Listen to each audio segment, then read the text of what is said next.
Et dans l'actualité des idées aujourd'hui, de quoi avons-nous vraiment besoin? On en parle avec notre invité, le sociologue Razmig Kocheyan, professeur à l'université de Bordeaux. Après, la nature est un champ de bataille, essai d'écologie politique. Il publie Les besoins artificiels à la découverte. En librairie, demain. Sa thèse est simple. Face à l'épuisement des ressources naturelles, nous n'allons plus pouvoir continuer à consommer de manière illimitée. Il va donc nous falloir faire des choix, différencier nos besoins légitimes des besoins égoïstes. Et c'est là que ça se complique. Comment faire? Bonjour à vous, Razmig Kocheyan. Bonjour. Merci d'être avec nous. La Merci à vous. consommation, donc c'est le grand sujet qui vous préoccupe à travers ce nouvel essai. On connaissait les paradis artificiels. On entre avec vous dans l'univers sans frontières des besoins artificiels. Est-ce que vous arriveriez à nous les définir en quelques mots? Alors, vaste question. Le système dans lequel nous vivons, c'est le capitalisme. Et c'est un système qui est à la fois productiviste et consumériste. Donc il a besoin de déverser sur les marchés des marchandises toujours nouvelles, qui doivent être consommées par qui? Par nous, consommateurs. Pour nous convaincre de les consommer, ces marchandises, le capitalisme, il crée périodiquement des besoins nouveaux, donc artificiellement, pour que cette double logique du productivisme et du consumérisme fonctionne. Donc le capitalisme est créateur de besoins artificiels toujours nouveaux qui s'expriment et qui évoluent tout au long de l'histoire. Ces besoins artificiels, ils ont un caractère nocif pour l'environnement, d'une part, ils ne sont pas soutenables, on s'en aperçoit de plus en plus, mais ils sont également aliénants pour la subjectivité et pour la personne. Et donc l'objet du livre, c'est de réfléchir à la nature de ces besoins artificiels, à leur lien avec le capitalisme et à la manière dont on pourrait combattre ces besoins artificiels pour aller vers un modèle de société écologiquement et humainement, disons, soutenable. Alors, il crée des besoins artificiels, mais il ne crée pas que ces besoins-là. Il répond aussi avec des biens à certains besoins vitaux, des besoins authentiques. On peut aussi tenter de définir l'artificiel par son opposé. Oui, il y a des besoins qui sont manifestement artificiels, mais il y a aussi des besoins qui sont authentiques et qui sont tenus pour tels par les individus qui les éprouvent. C'est quoi, par exemple? En fait, dans l'ouvrage, il y a toute une gamme de besoins qui sont définis. Il y a les besoins vitaux, qui sont les conditions sine qua non de la survie, se nourrir, de respirer, etc. Et puis, il y a toutes sortes de besoins qu'on peut appeler des besoins de culture, que André Gortz, l'une des grandes figures de ce livre, appelle des besoins qualitatifs, et que Agnès Heller appelle des besoins radicaux. Ça, ce sont des besoins de culture, par exemple voyager, écouter de la musique, etc. Ce ne sont pas des besoins vitaux, à proprement parler, mais c'est quand même des besoins qui donnent à la vie des individus son sens. Et donc, c'est des besoins, évidemment, très importants du point de vue de la construction de la personne et du point de vue de la construction des sociétés modernes. Voilà, qu'on peut opposer donc culture, nature, avec des besoins qui nous permettraient de vivre bien, dans cette idée du vivre bien, dignement, en l'idée d'une vie bonne dans le sens de digne d'être vécu, en tout cas. C'est ça, les deux sont articulés, la nature et la culture. L'avantage des besoins, c'est que c'est une notion qui est ancrée dans la nature, dans la biologie même, à certains égards, mais également dans la culture. Et donc les besoins ont une histoire. C'est cette double dimension des besoins qui m'intéressait, à la fois ancrée dans la nature et la culture. Et c'est ce qui permet d'utiliser cette notion pour penser la crise environnementale, qui a elle aussi une dimension naturelle, mais aussi bien entendu une dimension fortement politique, économique, etc. Alors vous ouvrez, cet ouvrage sur l'exemple de la lumière. La lumière, on a tendance à dire c'est un besoin naturel, un besoin vital, authentique. Mais c'est vrai qu'il existe aussi des lumières artificielles. En quoi cette question ou cet exemple de la lumière peut nous éclairer sur ce Oui, la sujet? pollution lumineuse, c'est un terme aujourd'hui très étudié. Et la pollution lumineuse, c'est quand l'éclairage artificiel, le niveau de l'éclairage artificiel commence à devenir nocif pour l'organisme humain. Parce que, par exemple, il empêche la synthèse de la mélatonine, qui est l'hormone du sommeil, ce qui crée toutes sortes de pathologies.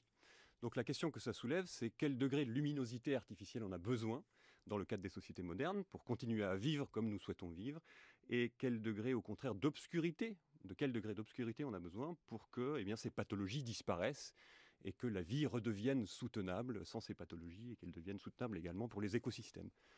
La lumière artificielle, passé un certain stade, a aussi des effets nocifs sur les animaux, par exemple. Donc c'est par excellence un sujet qui permet de poser la question de quoi avons-nous besoin, justement. La consommation, c'est une question négligée, campez-vous dès le départ, par la théorie marxiste. Pour y réfléchir, vous n'êtes pas parti de rien, pour tenter de catégoriser nos besoins. Dans les années 60-70, des penseurs comme André Gorz, que vous avez déjà cité, ou Agnès Heller, ont bâti, eux, une théorie du besoin. Alors comment ont-ils procédé, ces penseurs de l'écologie, et qu'en ont-ils aussi déduit? On va écouter d'abord les mots d'André Gorz. Le lien entre plus et mieux est rompu. Et si vous voulez tenir compte de cette rupture et permettre une qualité de vie meilleure, il vous faut changer pas seulement de technique, il faut changer de paradigme. C'est-à-dire qu'il vous faut réorienter le système économique de façon à maximiser la valeur d'usage des produits, donc leur longévité, leur qualité intrinsèque, au lieu de chercher à maximiser leur valeur d'échange, c'est-à-dire ce que ça rapporte à chaque entreprise ou à la croissance économique en général. Et vous ne pouvez pas imaginer une reconversion écologique, c'est-à-dire une restructuration de notre appareil de production en vue d'avoir non pas plus et moins bien, mais moins, mais mieux, de consommer moins tout en vivant mieux, parce qu'on consomme autrement et qu'on travaille autrement. Vous ne pouvez pas avoir cela sans engager une politique globale au service d'un paradigme écologique qui pas simplement de vous occuper de la préservation de l'environnement. Voilà, un lien entre le plus et le mieux qui est rompu. Vous êtes comme André Gorz sur l'idée qu'il faut maintenant totalement changer de paradigme. Oui, absolument. Il faut des changements qui soient des réformes révolutionnaires, comme il disait Gorz lui-même. Donc des changements de structure. Et les feuilles de route pour le changement écologique, on dispose de ces feuilles de route. Mais il ne faut pas négliger également l'aspect individuel des choses. L'une des théories qui est mise en évidence par Agnès Heller, qui est une compagne de route de André Gorz, c'est la notion de dictature sur les besoins. C'est une situation où l'État se met à dicter aux citoyens les besoins qu'ils ont le droit de satisfaire et les besoins qui sont désormais prohibés, qui sont proscrits. Et donc, il faut tenir les deux bouts d'une certaine manière. Il faut à la fois des changements structurels, macroéconomiques, macrosociologiques, mais en même temps, il faut trouver une place à l'individu et à ses besoins, à sa subjectivité, pour faire en sorte que tout le monde soit embarqué dans la transition écologique. La dictature sur les besoins, c'est en aucun cas cette hypothèse stratégique-là qu'il faut envisager pour parvenir à réaliser une transition écologique qui soit plus égalitaire et qui soit soutenable. Ça a existé, cette dictature sur les besoins ? Alors Agnès Heller, elle écrivait en Hongrie soviétique, et par conséquent, pour elle, la dictature sur les besoins, c'était le modèle soviétique, où vous aviez une sorte de bureaucratie d'individus qui décidait quels étaient les besoins légitimes, qu'on pouvait donc satisfaire, et quels étaient les besoins tenus pour non légitimes. Évidemment, l'Union soviétique a disparu, mais cette notion, elle m'a paru utile pour penser ce que serait le risque d'une sorte de dictature verte, ou une tyrannie bienveillante, comme le dit le philosophe Hans Jonas. Il ne faut évidemment pas que la transition écologique ce soit l'occasion de faire fi de tous les acquis démocratiques. Il faut au contraire, à mon avis, approfondir et même radicaliser la démocratie pour parvenir à une transition écologique juste, équitable et soutenable. C'est intéressant cet exemple de la dictature soviétique, en tout cas sur nos besoins. C'était cette idée d'imposer certains besoins par le haut, de jouer aussi à travers, vous donnez l'exemple de la file d'attente, sur la frustration, sur cette rareté. C'était ça ? Oui, absolument. C'était une rareté qui avait des caractéristiques propres au système soviétique. Alors, la question de la rareté, elle revient dans le système capitaliste aujourd'hui par la raréfaction des ressources naturelles. Évidemment, le capitalisme produit ses propres variantes ou ses propres formes de rareté auxquelles nous sommes confrontés dans le contexte de la crise environnementale. Donc l'idée n'est pas du tout de dire que d'un côté, il y a l'Union soviétique, les modèles dits socialistes avec la rareté, et de l'autre, l'abondance capitaliste. Il y a une rareté relative, une rareté quand même, qui a des conséquences politiques dommageables dans le capitalisme lui-même. Et avec la crise environnementale, on va être confronté de plus en plus avec ces formes de rareté qui vont peser sur nos systèmes démocratiques. C'est pourquoi il faut radicaliser la démocratie, me semble-t-il, justement pour sortir du capitalisme et aller vers une société qui ne sera pas nécessairement une société d'abondance, mais où ces formes artificielles de rareté qui sont propres au capitalisme, eh bien, on puisse s'en débarrasser. Alors, il n'existe pas, et vous le rappelez, de besoins collectifs, il n'y a que des besoins subjectifs, personnels, mais on peut raisonnablement décider qu'il y a des besoins peut-être authentiques et des besoins superflus. Mais comment faire ? Et puis, à qui reviendra-t-il, du coup, de les distinguer ? C'est un terrain qui est quand même assez glissant. Je vous propose d'écouter les mots à ce sujet de l'historien de la consommation, Jean-Claude Thomas. Je crois qu'il y a toujours, lorsqu'on s'engage sur la question des besoins, on est sur un terrain glissant. Parce que qu'est-ce qui va nous permettre de distinguer le superflu du nécessaire ? Sachant en fait que le superflu d'hier est le nécessaire d'aujourd'hui. Je reprends l'exemple du téléphone portable. C'était un objet superflu, d'ailleurs pas très pratique parce que gros, lourd et très coûteux dans les années 80.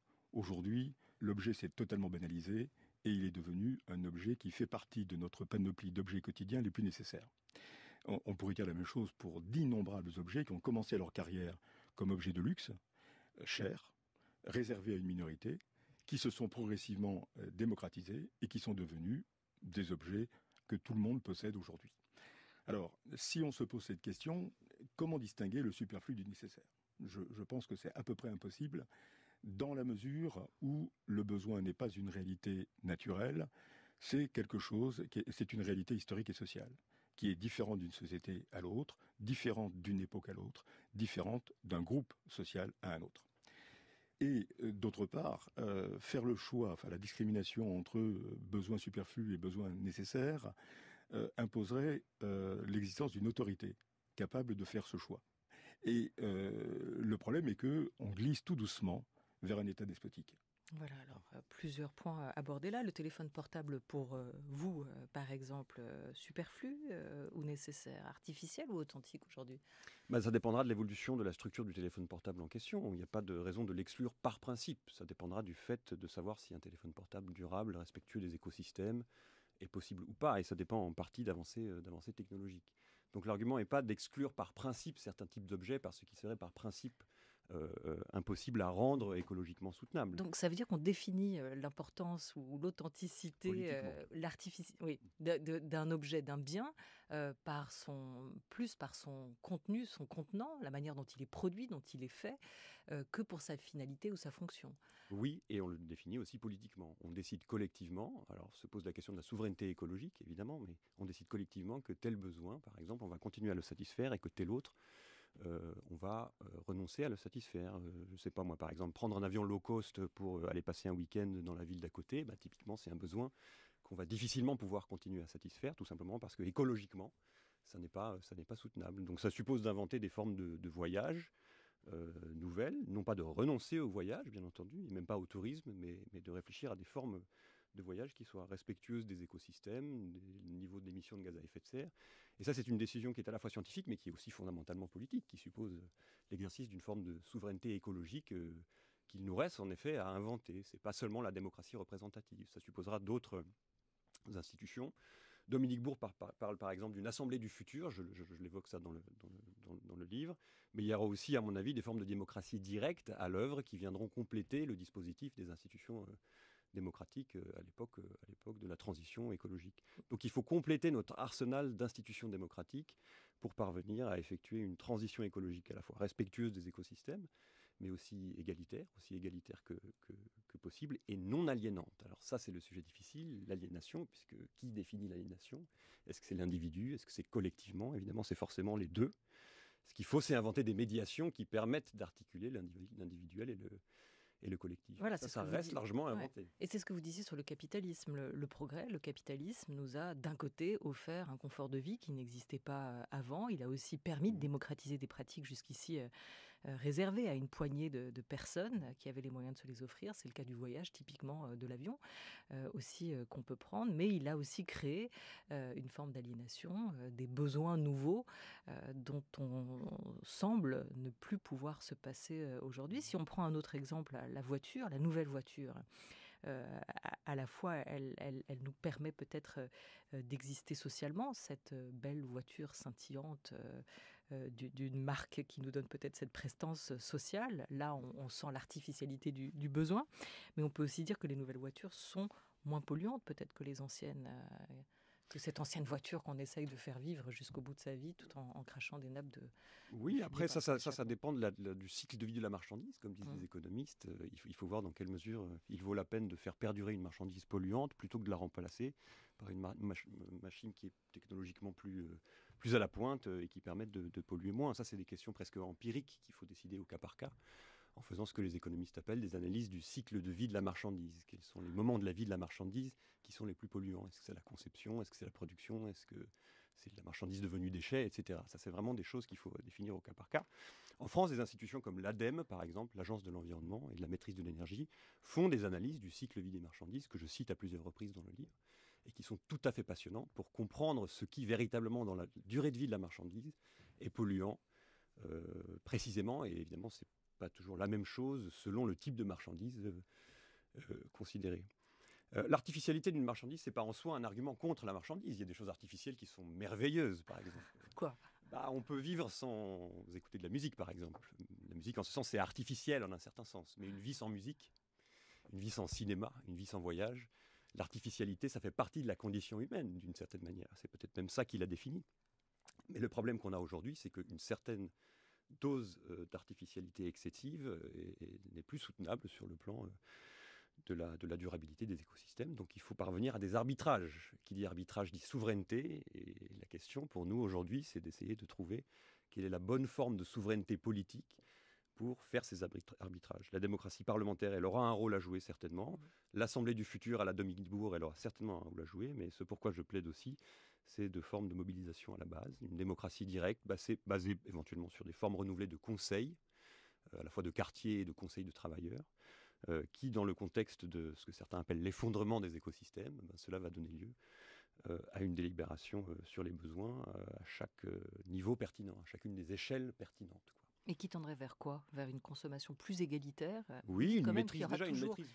Il y aura toujours des gagnants et des perdants qu'on ne peut pas essayer. Mais ça dépend dans quelle mesure. Ouais. Évidemment, dans le capitalisme, comme l'a montré notamment Thomas Piketty récemment, il y a beaucoup de perdants et peu de gagnants. Donc on peut aller vers une société plus égalitaire. Est-ce que l'égalité parfaite est possible et même souhaitable? Peut-être pas. Mais tout est une question relative. Et moi, je crois beaucoup que la transition écologique est aussi une manière de promouvoir des formes nouvelles d'égalitarisme radical. Mais vous dites qu'il faut aussi dépasser, c'était le cœur de votre précédent essai sur la nature est un champ de bataille, votre essai d'écologie politique. Il faut essayer d'arrêter de croire qu'on peut dépasser nos divisions, en tout cas arrêter d'appeler à cela, que c'est quand même aussi un mot d'ordre écologiste qui est vain aujourd'hui.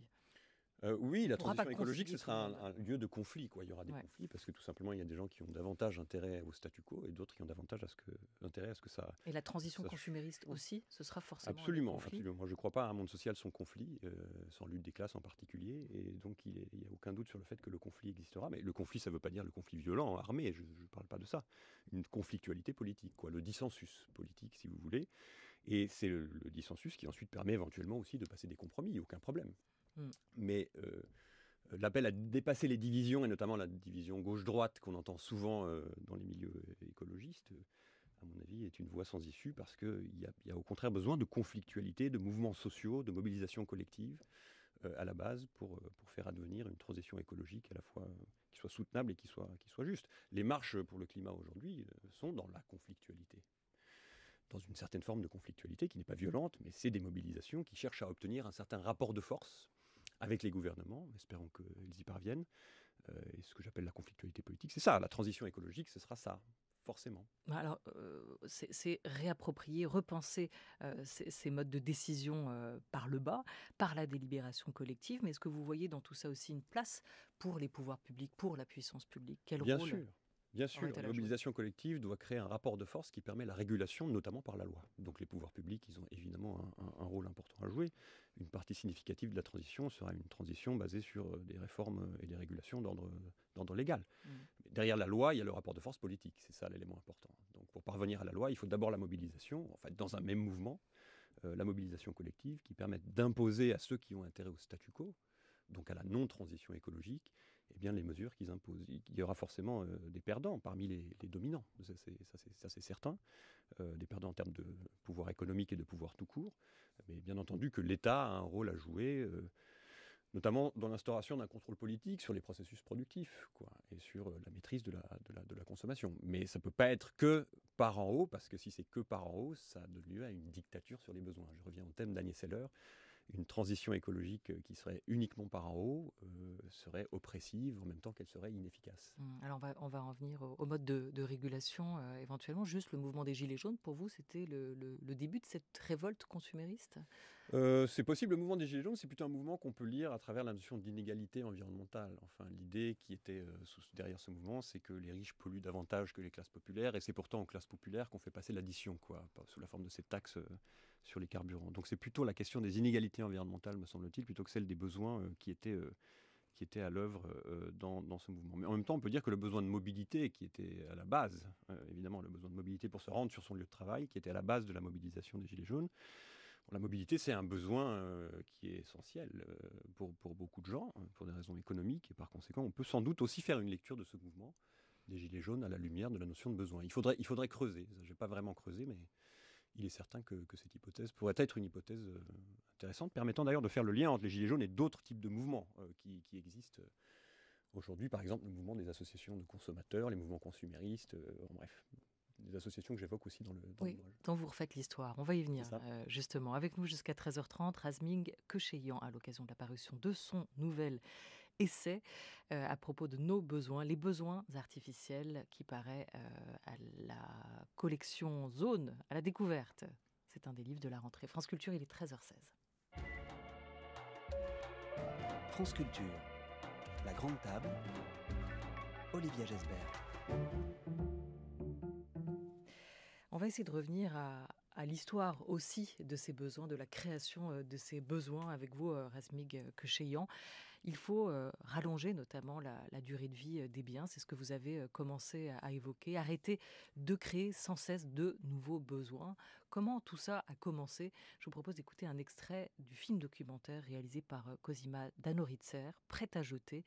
La documentariste allemande avait retracé la naissance d'un concept qu'on pratique beaucoup aujourd'hui, celui d'obsolescence programmée. Elle remonte à la pré-crise de 1929 et montre la fortune de ce concept jusqu'à aujourd'hui. Bernard London, un éminent courtier en immobilier, propose d'en finir avec la dépression en déclarant l'obsolescence programmée obligatoire. C'était la première fois que ce concept était officialisé. Bernard London proposait d'assigner une limite de vie à tous les produits. Ils seraient ensuite considérés comme légalement morts. Les consommateurs pourraient les retourner à un organisme gouvernemental qui les détruirait. Si quelqu'un conservait un article au-delà de la date limite, il serait passible d'une amende. Grâce à cette date limite, la consommation et le besoin de produire des biens de consommation seraient relancés. J'ai trouvé que c'était une idée géniale. London pensait qu'en rendant l'obsolescence programmée obligatoire, l'industrie se remettrait en marche, les gens consommeraient à nouveau et le plein emploi serait de retour. Il cherchait à trouver un équilibre entre le capital et le travail, où il y aurait toujours un marché pour de nouveaux produits. Il y aurait toujours besoin de main-d'œuvre et le capital serait ainsi récompensé. Voilà, là on réentrait presque dans ce qu'était la dictature consumériste, créer des besoins en permanence, mais aussi pour faire vivre la société, pour créer des emplois en parallèle. Ça n'a pas marché, cette obligation de l'obsolescence programmée telle qu'elle avait été conçue, pensée par Bernard London au départ, au début des années 30.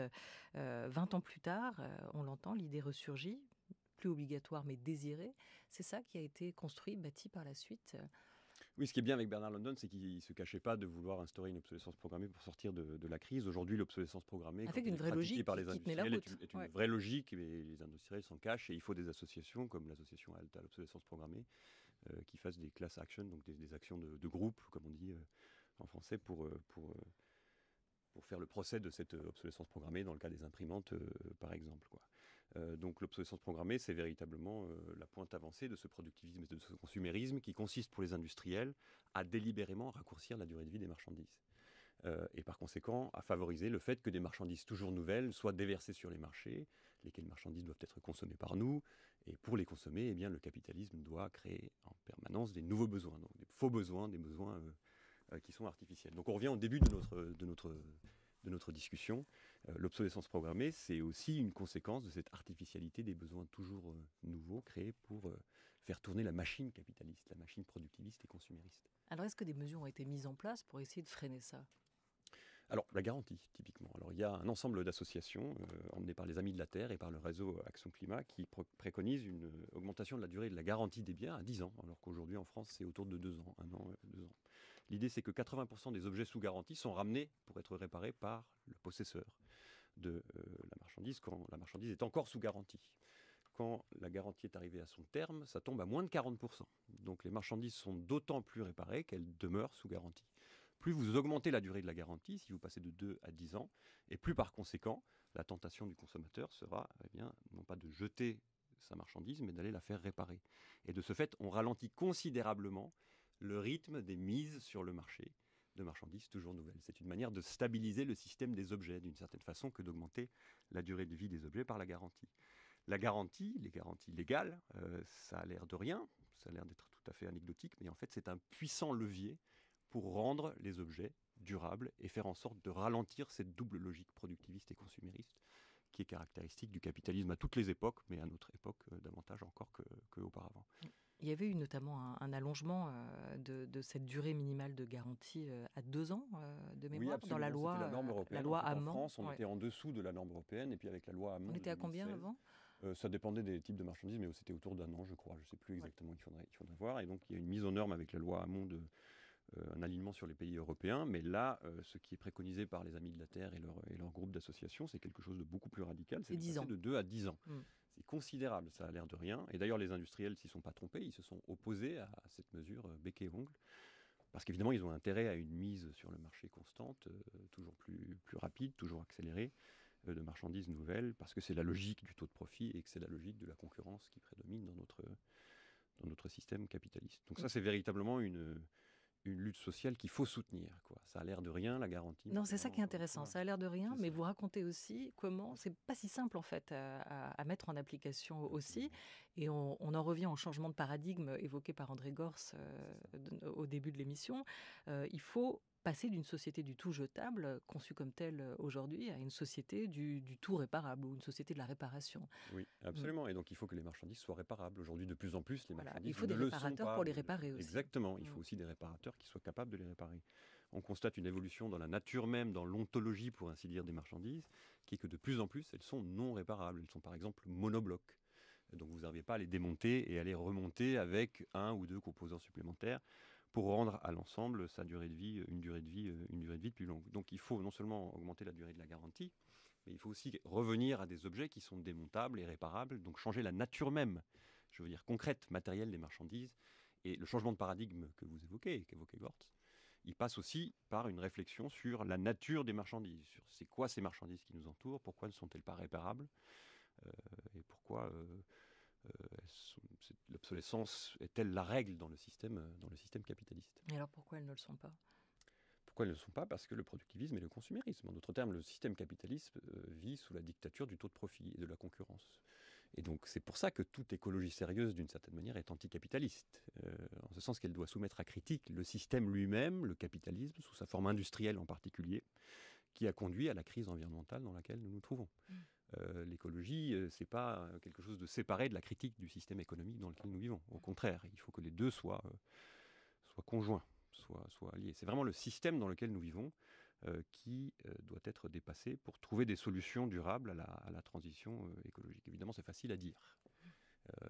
Les luttes seront nombreuses et les mesures de type extension de la durée de garantie à 10 ans seront elles aussi nombreuses, mais j'ai beaucoup d'espoir. En lisant ce qu'écrivent et ce que font les associations, comme les Amis de la Terre et d'autres, l'intelligence des mouvements sociaux, je m'aperçois qu'il y a quand même lieu d'avoir une certaine espérance, parce qu'il y a beaucoup d'idées qui circulent, il y a beaucoup de gens qui se mobilisent, et il faut espérer que de tout ça émergent des solutions praticables, et également un rapport de force qui, comme je le disais, donnera lieu à des traductions légales, à des formes de régulation drastiques de la mise sur le marché de marchandises toujours nouvelles et de l'usage des ressources naturelles. Mais là, c'est intéressant, vous citez des associations écologistes comme les Amis de la Terre. Tout à l'heure, on évoquait les associations de consommateurs. Si rapport de force il y a à établir, on est combien de consommateurs aujourd'hui ? On a 60 millions, oui, pour reprendre avec un clin d'œil le titre du magazine. Pourquoi ce rapport de force ne s'est pas établi plus tôt ? Comment se fait-on qu'on soit passé de plus en plus, qu'on est glissé vers cette société du tout jetable avec des produits si difficiles à réparer, des biens si difficiles à réparer aujourd'hui et non pas des biens émancipés d'une certaine manière ? Pourquoi ce rapport de force n'a pas eu lieu jusqu'ici ? Le capitalisme est un adversaire redoutable, il n'y a aucun doute là-dessus. À partir des années 70, les mouvements sociaux qui s'étaient illustrés dans les années 68 ont subi des défaites et des reculs. Et la situation dans laquelle nous nous trouvons aujourd'hui, une cinquantaine d'années plus tard, c'est exactement celle-là, c'est-à-dire c'est la conséquence des défaites et des reculs. À l'époque où Gortz écrit, dans les années 60-70, donc sa théorie des besoins, c'est autour des milieu des années 60, il a évidemment encore l'espoir que les mobilisations collectives à l'échelle internationale qu'il a sous les yeux, dont les mobilisations environnementales naissantes, donneraient lieu à une transformation de la société, à un dépassement du capitalisme dans un horizon rapide. Évidemment, ce n'est pas ce qui est arrivé. Les 50 années suivantes ont été des décennies de défaites et de recul et de dommages apportés aux écosystèmes. Donc il faut reprendre le fil de cette lutte, il faut reprendre le fil de ces pensées, celle de Gortz en particulier, mais d'autres aussi, et essayer de remobiliser, à la fois par la théorie et par la mobilisation collective sur le terrain, dans la perspective d'une sorte d'alliance de l'écologie et de l'anticapitalisme. C'est de ça que parle le livre. Quelle place pour nos désirs dans cette nouvelle société que vous imaginez? Alors, désir, besoin, évidemment, c'est tout un sujet. Moi, je suis parti des besoins parce que les besoins, c'est ancré en nature. Alors, on peut dire que les désirs aussi, mais ce qui m'intéressait dans la notion de besoin, c'est qu'il y a des besoins vitaux qui sont ancrés dans la biologie de notre organisme, mais que le besoin, c'est aussi de la culture, c'est aussi de l'histoire. Le désir, c'est tout un autre chapitre. Il y a toute une théorie critique aujourd'hui qui s'intéresse à la notion de désir et qui est très, très intéressante. Évidemment, il y a une place pour les désirs dans la société soutenable que j'évoque, mais mon point de départ, c'est plutôt la notion de besoin. Et parce que j'ai l'impression que la transition écologique, c'est peut-être d'abord et avant tout une réflexion sur quels besoins on va continuer à satisfaire et quels besoins on va renoncer à satisfaire parce que ce sont des besoins à la fois aliénants et des besoins qui ne sont pas soutenables sur le plan écologique. Chaque concept vous permet de faire certaines choses et pas d'autres. Chaque concept a des limites et des potentialités. Et moi, j'ai préféré entrer par les besoins parce que ça me semblait propice à une réflexion en matière d'écologie politique. Mais ça doit être conciliable. Ah, totalement, j'espère bien. Absolument, les besoins et les désirs. Tout à fait, un livre est toujours partiel, les concepts ont des avantages et des inconvénients, on peut parfaitement concilier en effet les concepts de besoin et de désir. Ça suppose un peu de travail, ça ne se fait pas automatiquement parce que les points de départ n'étant pas les mêmes, les approches n'étant pas les mêmes, l'histoire de ces concepts n'étant pas les mêmes, c'est pas forcément facile. Mais ce serait tout un travail, non seulement d'ordre théorique, mais également d'ordre politique. Est-ce qu'il faudra à un moment ou à un autre, et on terminera là-dessus, se serrer tous la ceinture, c'est-à-dire se jouer aussi sur ce sentiment de frustration qu'on évoquait tout à l'heure et se dire que la non-satisfaction de certains besoins peut provoquer une réaction, voire une révolution, celle que vous appelez de vos voeux? Peut-être, mais ça passera peut-être pas en se serrant la ceinture. Le capitalisme est quand même un système qui a créé de l'abondance, quoi, et largement de quoi faire vivre la planète entière. Enfin, il faudrait évidemment une réorganisation fondamentale. Donc je ne pense pas que le problème de nos sociétés soit un problème d'insuffisante abondance, au contraire. Non, ce qu'il faut, c'est prendre acte de cette abondance et puis réfléchir collectivement sur quels sont les besoins qu'on va continuer à satisfaire. Et encore une fois, poser cette question, évidemment, ça suppose des processus de mobilisation collective et toute une délibération collective qui n'ira pas de soi. Merci beaucoup. Merci à vous. Merci Razmig Kecheyan d'avoir été avec nous. Les besoins artificiels, comment sortir du consumérisme. Votre nouvel essai vient de paraître chez Zone. Il sera demain en librairie, même pour être plus précis. Un grand merci à toute l'équipe de La Grande Table, Maya Neskovic et Laura Dutèche-Pérez pour La Grande Table des idées, à Oriane Delacroix et à Henri Leblanc qui ont programmé et préparé La Grande Table Culture, à Sophie Marty et François Bréhus pour l'aide très précieuse. À la réalisation aujourd'hui, c'était Éric Lancien avec Jean Frédérix et à la vidéo Morgane Danan.